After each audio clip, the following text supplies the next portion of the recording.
Welcome to the channel Wizard. You are listening to the top stories of the day.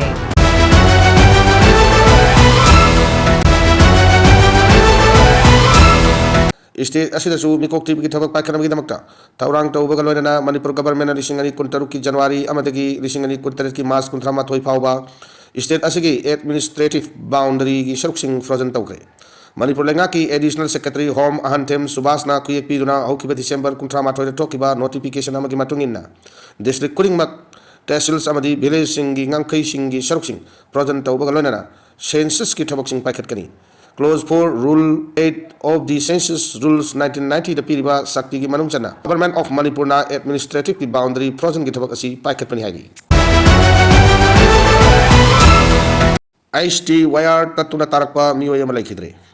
Fogaksaw Ikai Police Station ki manung chanba laiba Kumbi Assembly Constituency ki Saiton Litan Pokpida Charangna ngasi ayuk pung tararom tarakpa adwaida Ingkol ki manamasing yenjang napi ising chairuraga halakpagi lambida manak nakpada laiba kudong thiningai oiba mongda piba IST wire tatuna tarakpada kudakta miyoy yama electric chingdona laikhidraba miyoy adu Saiton Lital Pokpida ki takelamang kiran mitei chahini fukawi Fogaksaw Ikai Police Station ki kangbu ama laktuna yengsinba ki tabak chathakre hai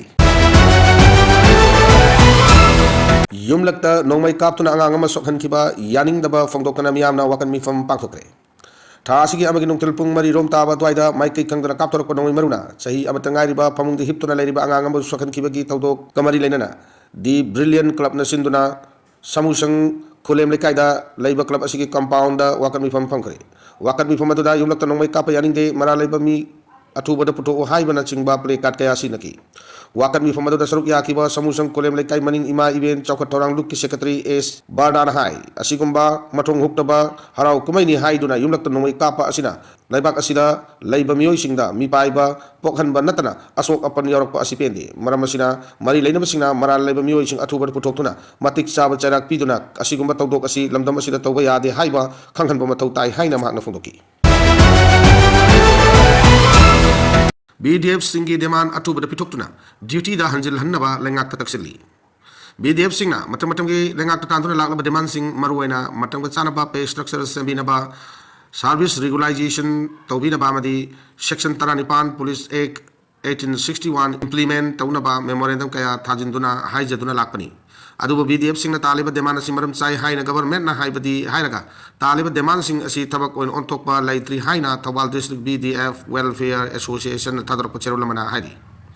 cherula sina makhatana hairi badi government na piba thajaba khudingok matam thaduna lakibadagi pendraba BDF singna hokiba chahi December thagi tang kulhum doidagi